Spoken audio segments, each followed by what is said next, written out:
नमस्कार, स्वागत है आपका प्रोफेशनल एस्ट्रोलॉजी पर। मैं यशराज तिवारी आज आप सभी के सम्मुख उपस्थित हुआ हूं आप लोगों की जन्म कुंडली का निःशुल्क अध्ययन करने के लिए। निःशुल्क जन्म कुंडली अध्ययन की हमारी जो सीरीज चल रही थी उस सीरीज में आज तक 190 कार्यक्रम बन चुके हैं और इस सीरीज का जो आज का कार्यक्रम होने वाला है 191 नंबर का कार्यक्रम होने वाला है। साथ ही साथ इस सीरीज में आज तक 967 लोगों की जन्म कुंडलियों का अध्ययन निःशुल्क रूप से किया जा चुका है और आज के इस कार्यक्रम की जो पहली जन्म कुंडली होगी 968वें नंबर की जन्म कुंडली होने वाली है। यदि आप इस कार्यक्रम को देखते हैं और इस कार्यक्रम के माध्यम से आपका कुछ भी लाभ होता है तो आप इस वीडियो को लाइक करें, साथ ही साथ इस चैनल को सब्सक्राइब करें ताकि इन फ्यूचर जो भी कंटेंट मेरे द्वारा इस चैनल पर अपलोड किया जाता है उसका नोटिफिकेशन आपको मिलता रहे।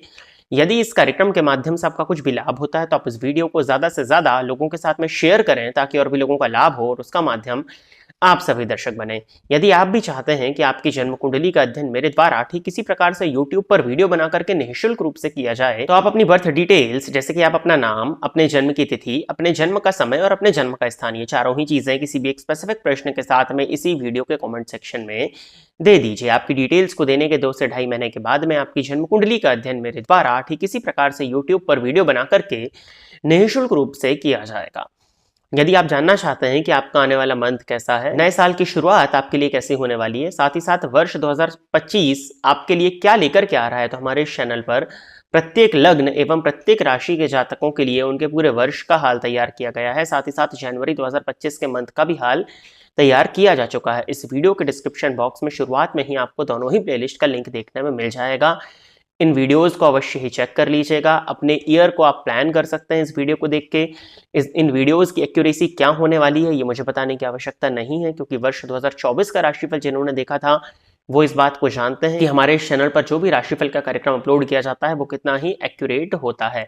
साथ ही साथ क्या उपाय आपको करने चाहिए, जिन उपायों को करके आप अपने आने वाले इस वर्ष को और श्रेष्ठ बना सकें, इस विषय में भी चर्चा हमारे उन वीडियोज में की जा चुकी है। तो जाकर के अवश्य ही इस कार्यक्रम को देखने के बाद में उन वीडियोज को चेक कर लीजिएगा।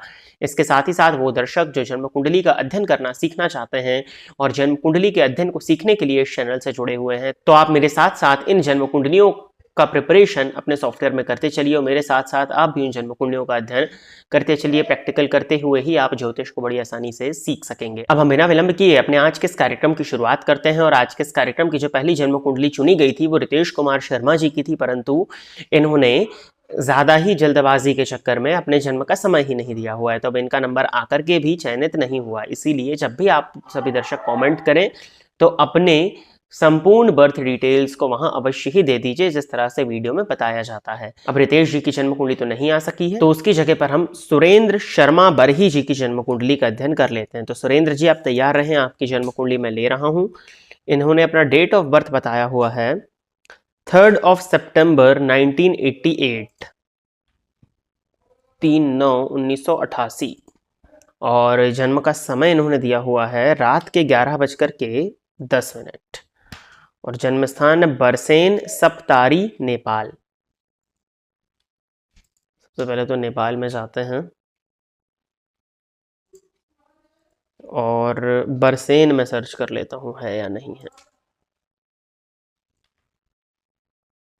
बरसेन नाम से तो कोई शहर नहीं मिल रहा है आपका, सप्तारी देख लेते हैं।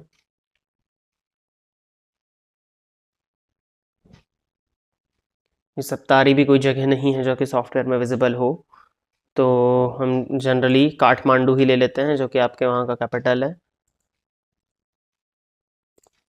डिस्ट्रिक्ट दिया करें या कोई ऐसा बड़ा शहर जो कि आपके आसपास हो। अब वृषभ लग्न की आपकी जन्म कुंडली है और राशि भी आपकी वृषभ ही बनती है। लग्न का मान 19 अंश 50 कला है। अब जन्म स्थान इम्प्रॉपर होने की वजह से थोड़ा सा वेरिएशन देखने में आपको मिल सकता है। वृषभ लग्न की जन्म कुंडली है। लग्नपति शुक्र बनते हैं, तृतीय भाव में बैठे हैं, तृतीय पति चंद्रमा बनते हैं, लग्न में आकर के बैठे हैं। आपकी कुंडली में लग्नेश और पराक्रमेश का परिवर्तन है और अष्टमपति का संबंध लग्न से बना हुआ है। हालांकि ये गजकेसरी योग है, बट गजकेसरी योग का लाभ आपको अत्यधिक संघर्ष करने के बाद ही देखने में मिलने वाला है। जिस तरह की दशाएं अभी आपकी चल रही हैं कहीं ना कहीं गजकेसरी योग के लाभ को प्रदर्शित कर रही है। प्रश्न इन्होंने किया है विदेश का योग नहीं बन रहा है, क्यों, कब विदेश जा पाएंगे? तो विदेश कहाँ जाना चाहते हैं आप ये बता देते। आपकी कुंडली के हिसाब से लग्नेश तृतीय भाव में है और स्वदेशपति स्वदेश भाव में ही बैठे हैं। आपकी कुंडली में स्वदेश भाव के स्वामी सूर्य स्वदेश भाव में ही केतु के साथ बैठ गए हैं, यानी कि स्वराशि का प्लैनेट केतु के साथ में 5 गुना बल की वृद्धि ले रहा है, जिसके चलते आपका स्वदेश का घर अत्यधिक मजबूत हो गया है और इस वजह से आप विदेश नहीं जा पा रहे हैं। विदेश भाव के स्वामी मंगल बनते हैं, ये 11वें भाव में आकर के बैठे हुए हैं वक्री होकर के। एक अच्छी चीज है कि वो लाभ भाव में बैठे हैं, तो विदेश से जुड़ करके लाभ की स्थिति को प्रदर्शित करते हैं। और परमानेंट विदेशपति आपके लग्न में बैठे हुए गुरु जा करके। अब अष्टमपति का संबंध जब भी लग्न से बन जाए तो जातक की प्रत्येक चीजों में अत्यधिक संघर्ष की स्थिति उत्पन्न हो जाती है। और शनि ही आपकी कुंडली के अष्टम स्थान में बैठ करके अष्टम भाव से संबंधित चीजों को, यानी कि विदेश में बसने को लेकर के विलंब उत्पन्न कर रहे हैं। और वो शनि नवमांश कुंडली में नीच राशि में राहु के साथ बैठे हुए हैं। तो ये कुछ परेशानियां हैं जो कि आपके विदेश के मार्ग में बाधाओं को उत्पन्न कर रही है। तो प्रश्न उठता है, क्या विदेश कभी नहीं जा पाएंगे? जी ऐसा नहीं है। आपकी कुंडली के हिसाब से सितंबर 2025 से अगस्त 2026 के बीच में विदेश में जाने के योग बनते हैं, तो आपको प्रयत्न करना चाहिए सितंबर 25 से अगस्त 26 के बीच ही आपका विदेश का एक चक्कर लगे। इस बात की पॉसिबिलिटीज आपकी जन्म कुंडली प्रदर्शित कर रही है। उपाय के तौर पर गाय को नित्य हरा चारा देना आपको प्रारंभ करना चाहिए। ये उपाय करना आपके लिए बेनिफिशियल होगा। साथ ही साथ शनिदेव का मंत्र ओम प्राम प्रीम प्रौम सह शनिश्चराय नमः, इस मंत्र का नित्य 3 माला जाप करना प्रारंभ करिए। ये उपाय को करना भी आपके लिए बेनिफिशियल होगा। साथ ही साथ गुरुवार के गुरुवार किसी भी मंदिर में जाकर के यदि आप साफ सफाई इत्यादि करते हैं तो ये उपाय करने से भी आपको काफी हद तक पॉजिटिविटीज देखने में मिल जाएंगी। आगे बढ़ जाते हैं। अगली जन्म कुंडली जो है ये गरिमा शाह जी की है। तो गरिमा जी आप तैयार रहें, आपकी जन्म कुंडली में ले रहा हूं। डेट ऑफ बर्थ इन्होंने बताया है 9 सितंबर 1992, दोपहर के 1:40 का इनका जन्म है और जन्म स्थान है अलवर, राजस्थान।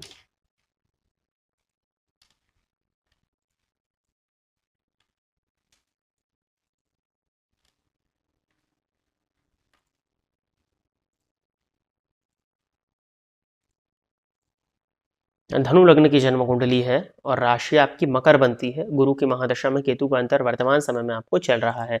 देखा जाए तो गुरु आपके लग्नेश होकर के 9वें भाव में बैठे हुए हैं, जिसको कि बहुत अच्छी स्थिति माना जाएगा, बट 29 अंश पर होने के चलते वो कहीं ना कहीं मृत अवस्था में है। षडबल में गुरु के पास में बल है और नवांश कुंडली में गुरु आपका स्वग्रही है, तो मृत अवस्था में होने के बाद भी लग्नेश का फल आपको देखने में मिलेगा। लग्न का मान 1 अंश है और लग्नेश का मान 29 अंश है, इसको बहुत अच्छा नहीं माना जाता है। और लग्न में राहु की उपस्थिति भी आपको कुछ हद तक भयभीत और कंफ्यूज्ड रख सकती है। और शनि चंद्रमा की युति आपको आजीवन मानसिक अशांति की समस्या देखने में मिलेगी।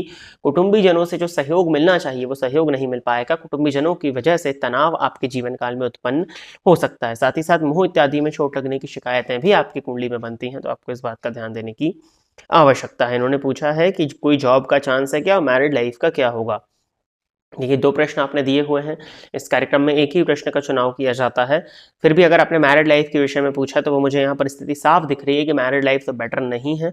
मैरिड लाइफ में कहीं ना कहीं प्रॉब्लम, यदि आपकी शादी हो चुकी है तब तो मैरिड लाइफ में बहुत ही ज़्यादा उतार चढ़ाव की स्थिति वर्तमान समय में ही आपके साथ में चल रही होगी।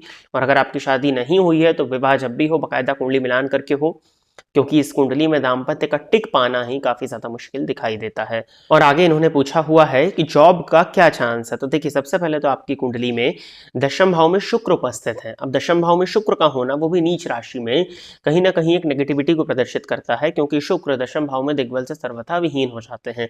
लाभ के स्वामी दशम में बैठे हैं, कामधेनु योग है, इसको अच्छा माना जाएगा, बट वही षष्ठेश भी होते हैं। तो षष्ठेश का संबंध दशम स्थान से हो और लग्न से पापक ग्रहों का यदि प्रभाव हो, तो आपकी कुंडली में पूर्णतः पापक ग्रहों के प्रभाव में लग्न है, तो ऐसे व्यक्ति के साथ में वर्क प्लेस पर राजनीति होती है और वो राजनीति का शिकार बहुत जल्दी ही हो जाता है। अब लग्नेश 29 अंश पर हैं, जिसके चलते लग्न में जो राहु राजनीति के कारक होकर के बैठे हैं, उनका संपूर्ण लाभ आपको देखने में नहीं मिल पाएगा। बट फिर भी यदि आप जॉब चेंज करना चाहते हो तो 2025 आपके लिए हैपनिंग में देखता हूं। 2025 में आपके लिए जॉब की कुछ स्थितियां बनती हैं। फिर भी यदि आप चाहें कि जॉब के लिए कुछ आपको उपाय करना है तो उपाय मैं आपको बता देता हूं। 25 जनवरी 2025 के बाद में आपकी कुंडली जॉब की नई संभावनाओं को लेकर के आ रही है और धन आगमन के रास्ते आपको देखने में इस बात को प्रदर्शित कर रही है। तो 25 जनवरी के बाद में जॉब में परेशानियां यदि थी तो वो कम होंगी, और यदि आप जॉब तलाश कर रहे थे तो 25 जनवरी के बाद में आपको जॉब मिलती हुई दिखाई दे रही है।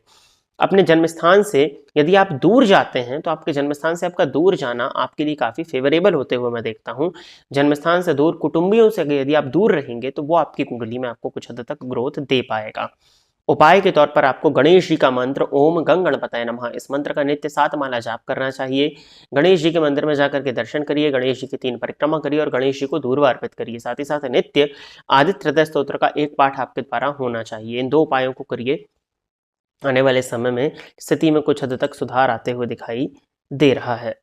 और आगे बढ़ते हैं, अगली जन्म कुंडली जो है ये विश्वजीत सिंह महल की है। तो विश्वजीत जी आप तैयार रहें, आपकी जन्म कुंडली मैं ले रहा हूँ। डेट ऑफ बर्थ इन्होंने दिया है 10th of June 1988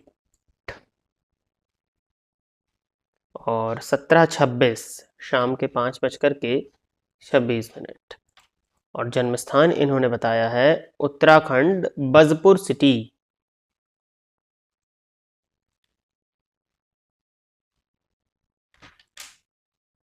BAZPUR search कर सकते हैं आप लोग। वृश्चिक लग्न की जन्म कुंडली है, राशि मेष बनती है 10 जून 1988, 17:26 और बजपुर उत्तराखंड। वृश्चिक लग्न की कुंडली, लग्नेश चतुर्थ स्थान में राहु के साथ शनि की दृष्टि से दृष्ट हैं और चंद्रमा की दशा में केतु का अंतर आपको चल रहा है। चंद्रमा पर केतु की दृष्टि पड़ रही है। चंद्रमा षष्ठ स्थान में पक्ष बल से कमजोर होकर के बैठे हैं। फलतः मानसिक अशांति और पेट जन्य रोग, पेट से संबंधित परेशानियां ये आपको दे सकते हैं। इन्होंने लिखा है कि प्रणाम यश जी, कुंडली के अनुसार सबसे ज्यादा धन कौन से कार्य से प्राप्त कर सकता हूँ।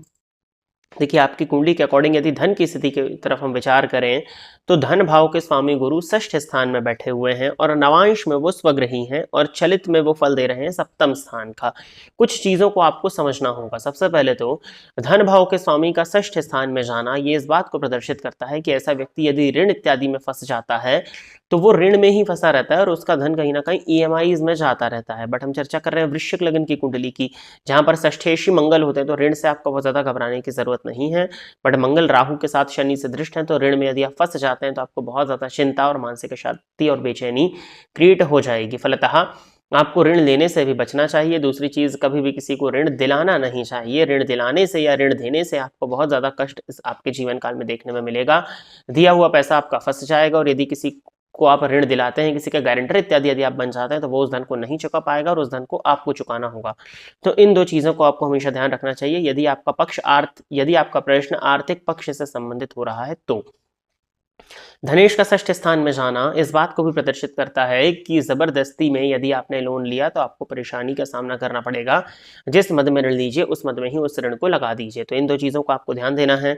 अब आपके लिए ये गुरु सप्तम का फल दे रहे हैं तो विवाह उपरांत धन की अच्छी स्थिति को ये प्रदर्शित करता है और नवांश में स्वग्रही होने के चलते धनागमन के योग और धन संचयन के योग आपके साथ बनेंगे अवश्य। जरूरत से ज्यादा लग्जरी लाइफस्टाइल को भोगने के लिए यदि आपने ऋण इत्यादि नहीं लिया तो धन की स्थिति आपके लिए ओवरऑल ठीक होने वाली है। लाभ के स्वामी स्वग्रही हैं अष्टम स्थान में, जो कि आकस्मिक धन लाभ के योगों को प्रदर्शित करते हैं। लाभ भाव और लाभेश पर और धन भाव से कहीं ना कहीं शनि का संबंध होने के चलते धन की स्थिति जो रहेगी वो स्लो रहेगी। धन का आगमन और धन का संचयन दोनों ही स्लो होने वाले हैं।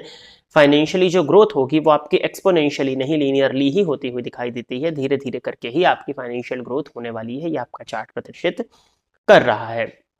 अब आपका जो प्रश्न था कि सबसे ज्यादा धन कौन से कार्य से प्राप्त कर सकता हूं, तो आपकी कुंडली के हिसाब से यदि मैं देखूं, लाइजनिंग का काम, दलाली इत्यादि का काम आपके लिए बनता है। सर्जरी मटेरियल्स का काम यदि आप करें तो वो आपके लिए फेवरेबल मैं देख पाता हूँ। और अगर आप इन फील्ड्स में नहीं जाना चाहते हैं तो फिर आपकी कुंडली के अकॉर्डिंग शनि और ये शुक्र से संबंधित व्यापार को प्रदर्शित कर रहे हैं। तो शुक्र से संबंधित काम करके भी आप अच्छे धन को अर्जित कर सकते हैं। जैसे कपड़ों का काम हो गया, खाने पीने से संबंधित काम हो गया, ये काम करना भी आपके लिए फेवरेबल होगा। और यदि ये सब भी आप नहीं करना चाहते तो आप कंस्ट्रक्शन की फील्ड में जुड़ करके भी अपने भाग्य को आजमा सकते हैं। हालांकि वहाँ पे परेशानी होगी और शनि के साथ में जो दुर्योग निर्मित हो रहा है वो मैं यहाँ चर्चा नहीं कर पाऊंगा। उसके लिए आप व्हाट्सएप के माध्यम से अपॉइंटमेंट बुक करके संपर्क कर लीजिएगा। इस कुंडली को देखते हुए मुझे जो चीज़ें लगती हैं कि आपको करनी चाहिए वो है हनुमान जी की अत्यधिक आराधना और मंगल के मंत्र का जाप, तो मंगल का जो बीज मंत्र है उस मंत्र का नित्य 1 माला जाप करना आपको प्रारंभ करना चाहिए। और हनुमान जी की अत्यधिक आराधना करिए, हनुमान चालीसा का पाठ करिए, बजरंग बाण का पाठ करिए, हनुमान जी के मंदिर में जाकर के दर्शन करिए। हनुमान जी को इष्ट देवता मान करके यदि आप उनकी आराधना करते हैं तो आपकी कुंडली से संबंधित जितनी भी परेशानियां आपके जीवन में उत्पन्न हो रही है उनमें काफी हद तक कमी आप महसूस कर लेंगे। तो प्रिय दर्शकों, इतनी ही जन्म कुंडलियों को आज के इस कार्यक्रम में सम्मिलित किया गया था और इतनी ही जन्म कुंडलियों का अध्ययन करने के लिए आज मैं आप सभी के सम्मुख उपस्थित हुआ था। आशा करता हूं कि जितने भी लोगों की जन्म कुंडलियों का अध्ययन मेरे द्वारा इस निःशुल्क जन्म कुंडली अध्ययन के कार्यक्रम के माध्यम से किया गया वो सभी लोग संतुष्ट होंगे। यदि आप इस कार्यक्रम को देखते हैं और इस कार्यक्रम के माध्यम से आपका कुछ भी लाभ होता है तो आप इस वीडियो को लाइक करें, साथ ही साथ इस चैनल को सब्सक्राइब करें ताकि इन फ्यूचर जो भी कंटेंट मेरे द्वारा इस चैनल पर अपलोड किया जाता है उसका नोटिफिकेशन आपको मिलता रहे। यदि इस कार्यक्रम के माध्यम से आपका कुछ भी लाभ होता है तो आप इस वीडियो को ज्यादा से ज्यादा लोगों के साथ में शेयर करें ताकि और भी लोगों का लाभ हो और उसका माध्यम आप सभी दर्शक बने। यदि आप भी अपनी जन्म कुंडली को इस कार्यक्रम में सम्मिलित कराना चाहते हैं तो आप अपनी बर्थ डिटेल्स जैसे कि आप अपना नाम, अपने जन्म की तिथि, अपने जन्म का समय और अपने जन्म का स्थान, ये चारों ही चीजें किसी भी एक स्पेसिफिक प्रश्न के साथ में इसी वीडियो के कमेंट सेक्शन में दे दीजिए। आज के इस कार्यक्रम में बस इतना ही रखते हैं। नमस्कार।